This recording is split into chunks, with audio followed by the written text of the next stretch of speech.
किसी भी हालत में देश को चलाने के लिए न गंभीर कदम उठा सकती है, न इसमें कोई मानसिकता है, सिवाय इसके ये सरकार किसी तरह से कुर्सियों पर बैठा रहना चाहती है। भ्रष्टाचार केवल पैसे का लेन देन नहीं है।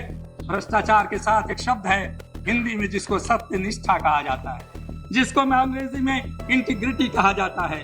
अगर सत्यनिष्ठा नहीं है, सरकार नहीं चलाई जा सकती। मैंने कहा था आपको बहुमत नहीं मिलेगा, आप त्याग पत्र दे दीजिए। याद रखिए, जब जब डेमोक्रेसी टूटी है, जब जब संसदीय जनतंत्र टूटा है, वहाँ के नेताओं ने कहा है संविधान कमजोर है, इसको बदलने की जरूरत है। माननीय श्री चंद्रशेखर, जो बहस चल रही है, कृपया उस शांति बहस सुनिए। का प्रारंभ भारत के प्रधानमंत्री श्री अटल बिहारी वाजपेयी जी ने की। जो भाषण उन्होंने दिया, उनसे असहमत होते हुए भी मैं ये कहना चाहूंगा, उनके भाषण में देश के भविष्य के बारे में चिंता थी। उन्होंने हमारी चुनौतियों को समझने का प्रयास किया था। उन्होंने देश को एक दिशा में ले जाने के लिए हमें संकेत दिया था।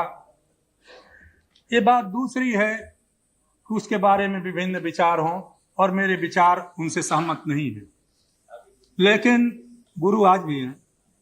लेकिन उसके बाद जो बहस हो रही है, मुझे ऐसा लगता है कि उनके निवेदन का कोई असर इस सदन पर नहीं पड़ा। दोनों तरफ से सर मत हिलाइए, आप भी उसी में हैं।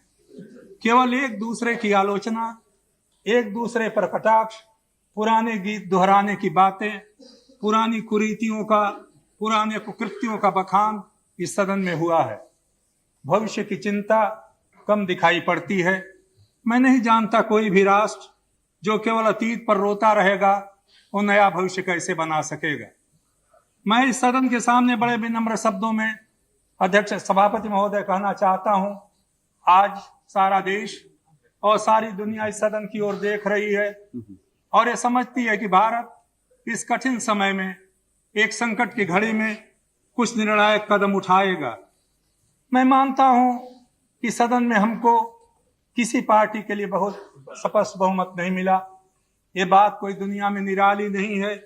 दुनिया के अनेक देशों में परिस्थिति पैदा हुई है, लेकिन उन लोगों ने देश को बचाने के लिए, देश को आगे बढ़ाने के लिए, समस्याओं के समाधान के लिए अपने विरोधों को भुला करके, मिल करके सहयोग के रास्ते पर काम करने का प्रयास किया और उसमें उन्हें सफलता भी मिली।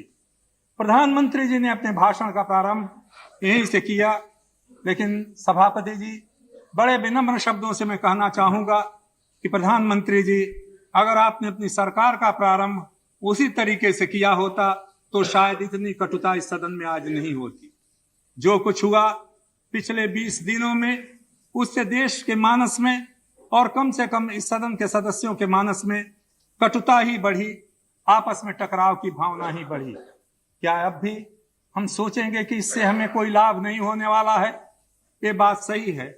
जज्बातों को उभार करके वोट पाए जा सकते हैं, सरकार बनाई जा सकती है, लेकिन देश की समस्याओं का समाधान नहीं किया जा सकता।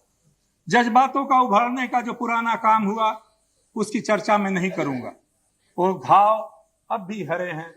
उन हरे घावों पर नमक डालने से देश में कोई अच्छी बात नहीं बनेगी। मैं तो हमारे वाणिज्य मंत्री जो हमारे मित्र हैं, उनकी सलाह पर ही चलना चाहूंगा। उन्होंने कहा कि अभी सरकार के सामने कोई कदम उठाने का मौका नहीं मिला। सरकार अभी 7, 8, 10 दिन पहले बनी है। उस पर अगर चर्चा होती तो हम समझते कोई सार्थक चर्चा हो रही है। सभापति जी, आपकी आज्ञा से मैं प्रधानमंत्री जी का ध्यान उन बातों की ओर से खींचना चाहूंगा जो सरकार बनने के बाद हुई है। मैं उसमें अध्यक्ष के चुनाव की चर्चा नहीं करूंगा, कैसे सरकार बनी, कौन लोग सरकार में आए, किस तरह से एकता हुई, उस एकता के लिए कोई प्रसन्न एजेंडा है या नहीं, इससे मेरा कोई मतलब नहीं। मुझे इससे भी कोई मतलब नहीं कि भारतीय जनता पार्टी आगे क्या करेगी। भारतीय जनता पार्टी के बारे में मेरे विचार मैंने एक बार नहीं अनेक बार कहे हैं। हमारे इन मित्रों में से बहुतों को आशा रही होगी, हमें तो कोई आशा नहीं थी कि भारतीय जनता पार्टी अचानक ही बदल जाएगी।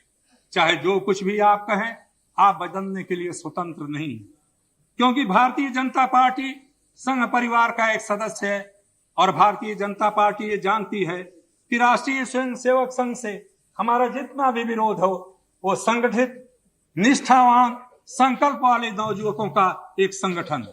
मैं जब ये बात आज नहीं कह रहा हूं, आज से वर्षों पहले हमारे बहुत मित्रों ने इसके लिए आलोचना की। जब उन्होंने कहा स्वदेशी का आंदोलन चलाएंगे तो हमने कहा मैं उनका साथ दूंगा। हमारे मित्र मुरली मनोहर जोशी जी आज जो स्वदेशी की परिभाषा कर रहे थे, मैं सोच रहा था कितना बदल जाता है इंसान सरकार में आने के पहले और सरकार में आने के बाद। मैं आपसे ये कहना चाहूंगा कि बदलेगा तो नहीं, भारतीय जनता पार्टी बदलेगी नहीं और बदलनी भी नहीं चाहिए, आपसे आशा भी नहीं है।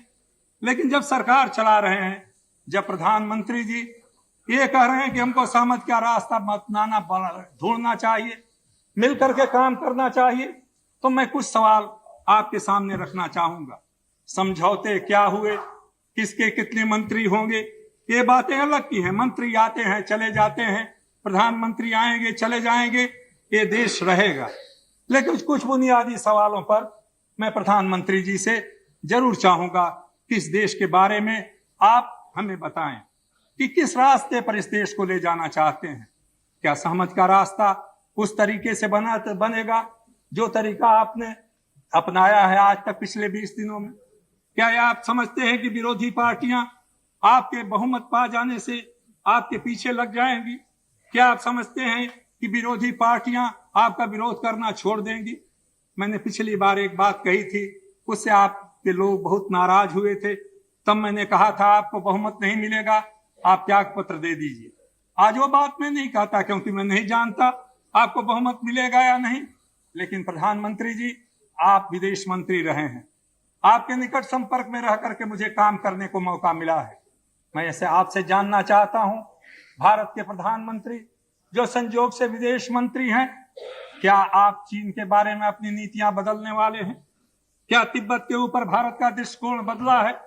और यदि नहीं बदला है तो आपकी कैबिनेट का, मंत्रिमंडल का एक सदस्य अगर इन सवालों पर जवाब एक बयान देता है तो आपकी उस पर क्या प्रतिक्रिया है? क्या देश को चलाने का रास्ता है? क्या देश इस रास्ते पर चलेगा? क्या कोई संसदीय जनतंत्र चलाने में कैबिनेट की, मंत्रिमंडल की संयुक्त जिम्मेदारी होती है या नहीं है? सभापति जी, मैं चाहूंगा, क्योंकि मैं बुनियादी सवालों को 2-4 का कुछ मिनटों में कह करके समाप्त करना चाहूंगा। मैं जानता हूं एक सिद्धांत है, सेना का उपयोग नहीं होना चाहिए आंतरिक मामलों में, हम सब जानते हैं। लेकिन क्या मंत्रिमंडल के सदस्य को स्वतंत्रता है कि किसी की हालत में वो कहे कि किसी भी स्थिति में सेना आंतरिक मामलों में हस्तक्षेप नहीं करेगी? अगर सेना में ही विद्रोह हो जाए, और मैं कल्पना नहीं कर रहा हूं, 1984 में जब हुआ था एक समय, आपके मंत्रिमंडल के एक सदस्य ने बयान दिया है, अखबारों में मैंने पढ़ा है, मैं नहीं जानता। तो उस समय कौन जाएगा? कोई वॉलंटियर कोर जाएगा वहां पर? अगर पुलिस की कोई टुकड़ी विद्रोह कर दे, दिल्ली में हुआ, उत्तर प्रदेश में हुआ, बिहार में हुआ, ऐसे सवालों पर मंत्रिमंडल के सदस्य अगर बयान देते हैं तो क्या हमारे लिए ये मन में शंका नहीं पैदा करती?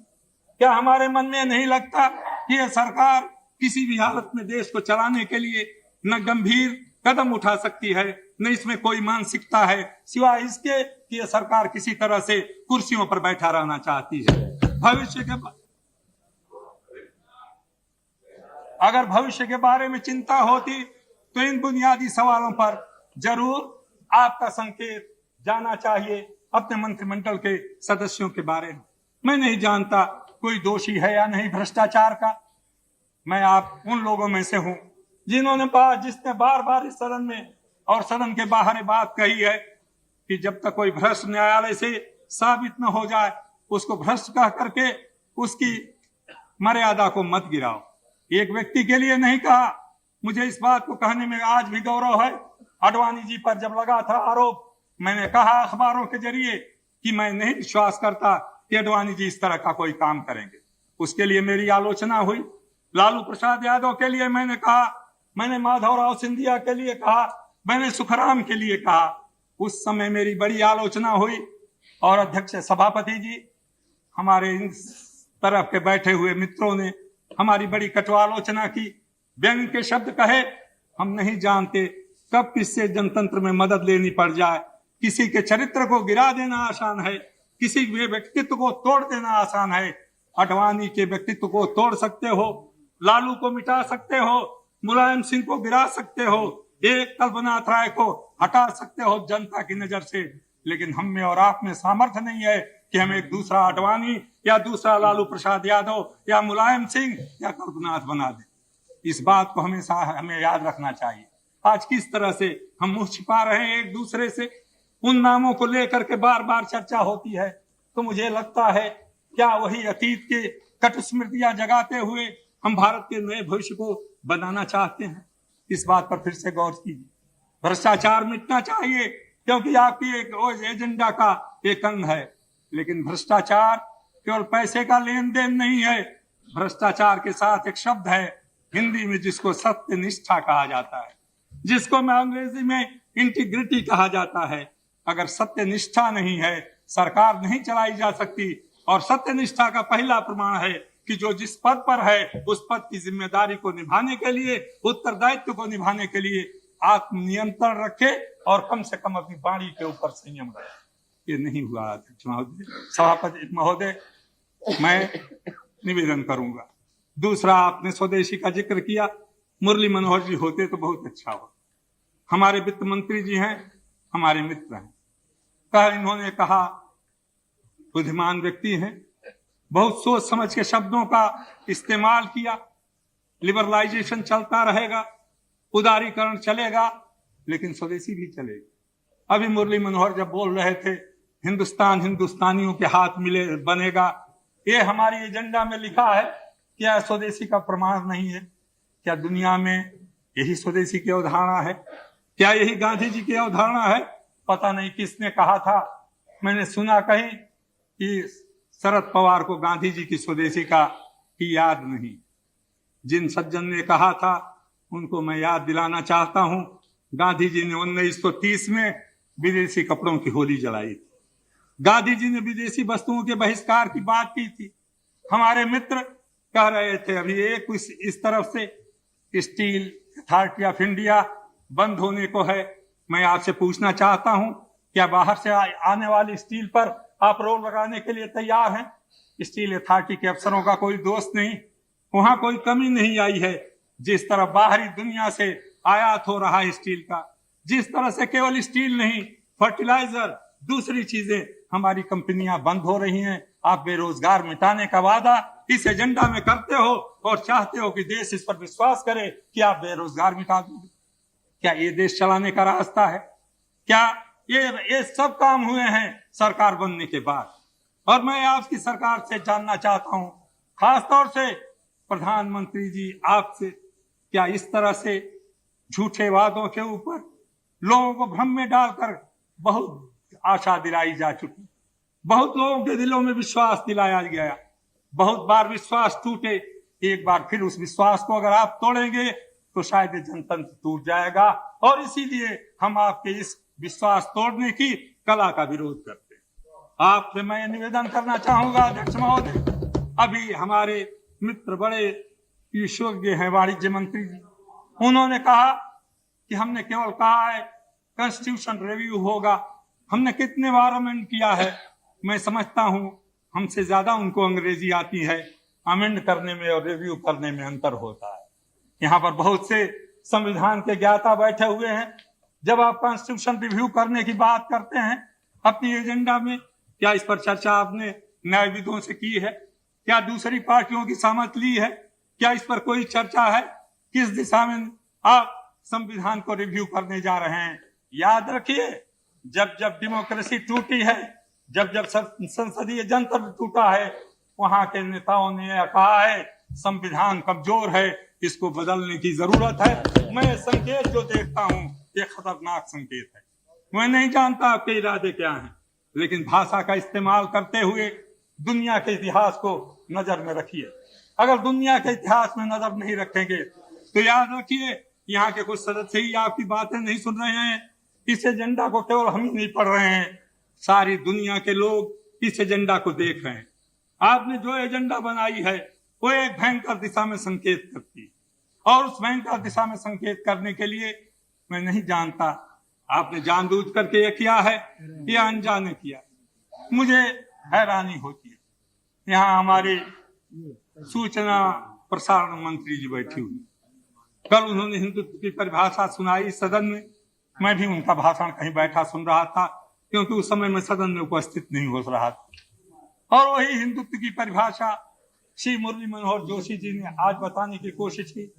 आप उच्चतम न्यायालय की बात बार बार हमारे सामने दोहराते हो।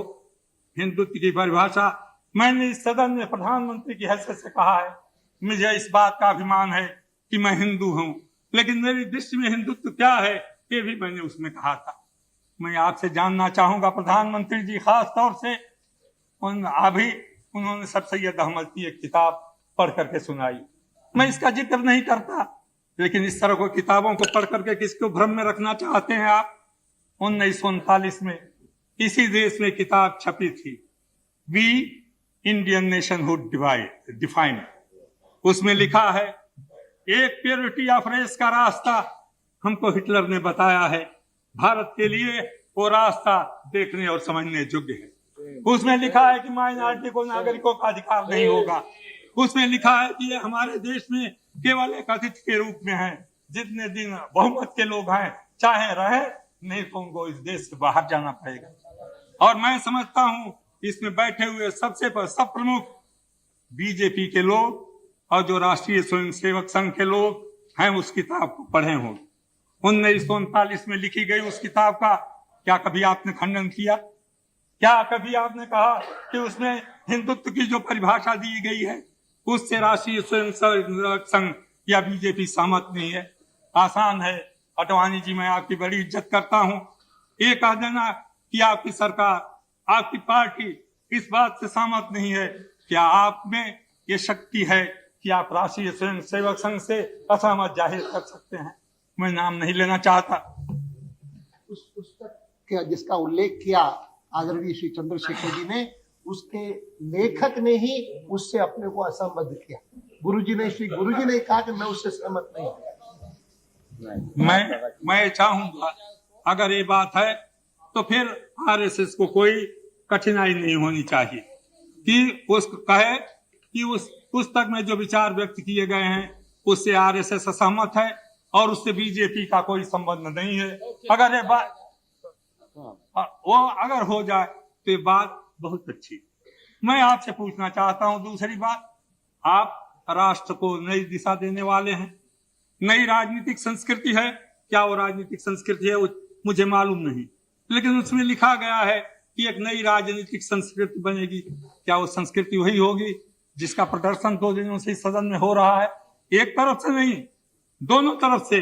और इस संस्कृति को बदलने का क्या यही रास्ता है राजनीतिक संस्कृति का? मैं एक और सवाल आपके सामने रखना चाहूंगा, विदेश मंत्री जी और प्रधानमंत्री जी, आपने दुनिया के बहुत सी संस्थाओं में भारत का नेतृत्व किया है, आपको बड़ा अनुभव है।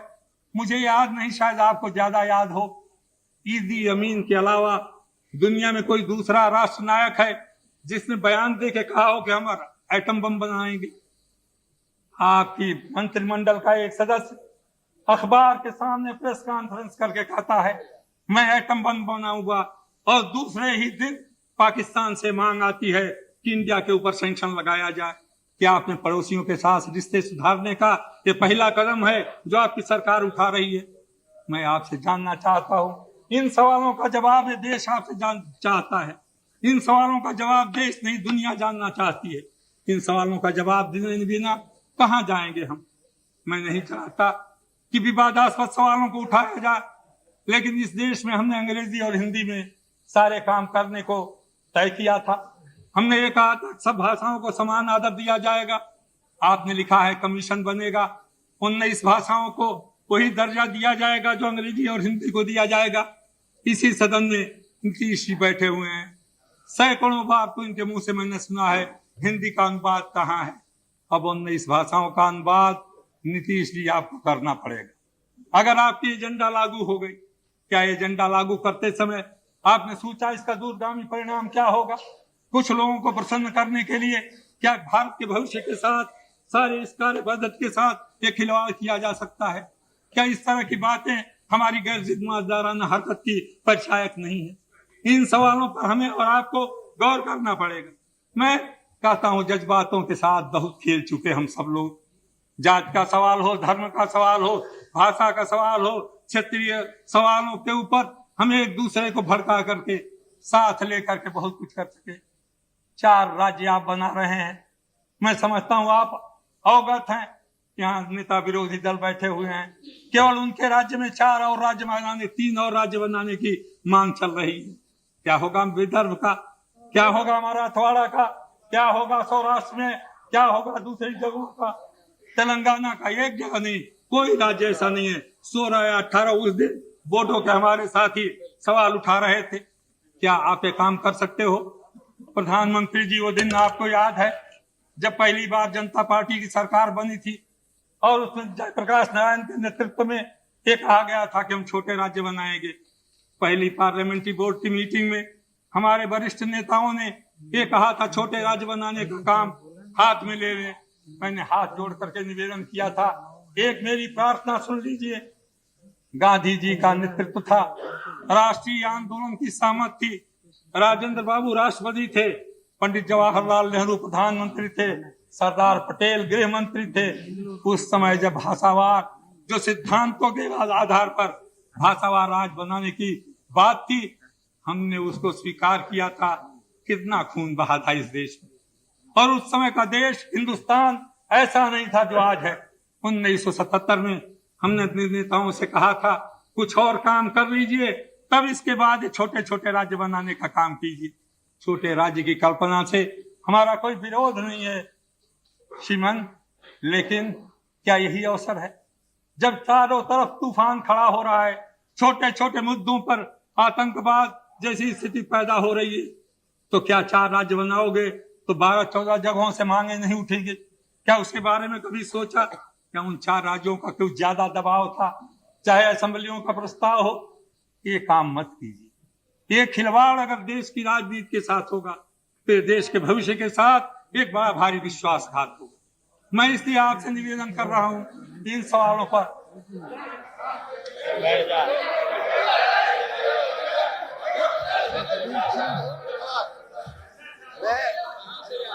चंद्रशेखर जी, मैं आपसे निवेदन करना चाहता हूं कि कृपया आप क्या बताइए, अगर भौगोलिक परिस्थितियों से, विकास की दृष्टि से किसी छोटे राज्य को बनाना हो तो आपको ऐतराज क्यों है? विकास से, भौगोलिक परिस्थिति से आप विकास रोकना चाहते हैं क्या? आपने उन्होंने लीड किया है, अरे सुन लिया ना बात, सबके लिए समान न्याय चाहिए। सभापति जी, खंडूरी साहब ने जो सवाल उठाया है, क्यों छोड़ दिया? अरे भाई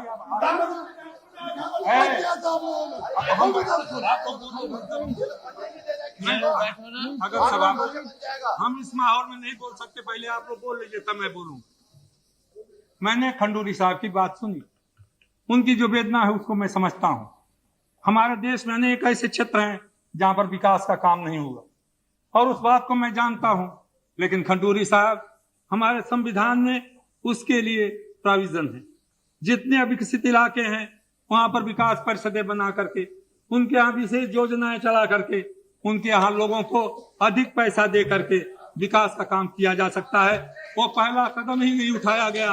अगर वो कदम उठाया गया होता तो आज उत्तराखंड या उत्तरांचल क्या है, वनांचल की मांग इतना जोर नहीं पकड़ती। ये बात आज से नहीं, 1967-68 से मैं अपने राजनेताओं से बार बार कहता रहा हूं, और मैं नहीं कह रहा हूं। 1950 में प्लानिंग कमीशन का उद्घाटन करते हुए पंडित जवाहरलाल नेहरू ने कहा था कि आंचलिक विषमता हमारे लिए अभिशाप बन जाएगी। अगर हम आंचलिक विषमता को नहीं मिटा सके, अगर पिछड़े इलाकों के लिए विशेष योजनाएं नहीं बना सके, तो देश टूट जाएगा। हमें दुख है कि पंडित जवाहरलाल नेहरू की इस राय के बाद भी, 50 वर्षों के जनतंत्र के प्रयोग के बाद भी हम उस काम को नहीं कर सके। मैं नहीं कहता कि आपका राज बने या ना बने, बनना चाहिए छोटे राज्य, लेकिन आज जब चारों तरफ खून खराबी, आपसी विग्रह, घृणा, नफरत का समाज है, हमारे सोम दादा बैठे हुए हैं, क्या होगा? आपके यहाँ भी वनांचल बनेगा, आपके यहाँ भी गोरखालैंड बनेगा, कोई राज्य बचा नहीं रहेगा। क्या प्रधानमंत्री जी और खास तौर से गृह मंत्री जी आप उस स्थिति को पैदा करना चाहते हैं? अगर नहीं, अरे भाई ठीक है तो उनसे मांग लीजिए ना। इसलिए सभापति जी मैं ये कहता हूँ ये बुनियादी सवाल हैं। मुझे दुख के साथ कहना पड़ता है इन बुनियादी सवालों पर जो देश के भविष्य से जुटे हुए हैं, जो किसी के मान सम्मान से नहीं जुटे हुए हैं, किसी पार्टी की एकता या टूटने से नहीं जुटे हैं, जो कुछ देश में हो रहा है पार्टियों को तोड़ने और जोड़ने का काम, उस पर मुझे नहीं कहना है। उसमें बहुत से पारंगत लोग यहाँ बैठे हुए हैं, वो अपने विचार व्यक्त करेंगे। प्रधानमंत्री जी आप जानते हैं मैंने आज से नहीं 1967 में कहा था गुरुदेव आपको, उस बात को दोहराता रहा, गुरुदेव आप रास्ते से भटक रहे हो और आपका भटकाव जो होगा वो देश के लिए बड़ा कीमती पड़ेगा। और इसीलिए मैं आपको चेतावनी देने के लिए आज खड़ा हुआ हूं और देश की जनता को ये कहना चाहता हूं कि ये एजेंडा जो है, ये एजेंडा केवल विश्वासघात का एक दूसरा दस्तावेज है और जिससे देश को बर्बादी होगी। इसलिए मैं इस विश्वास मत के प्रस्ताव का विरोध करता हूं।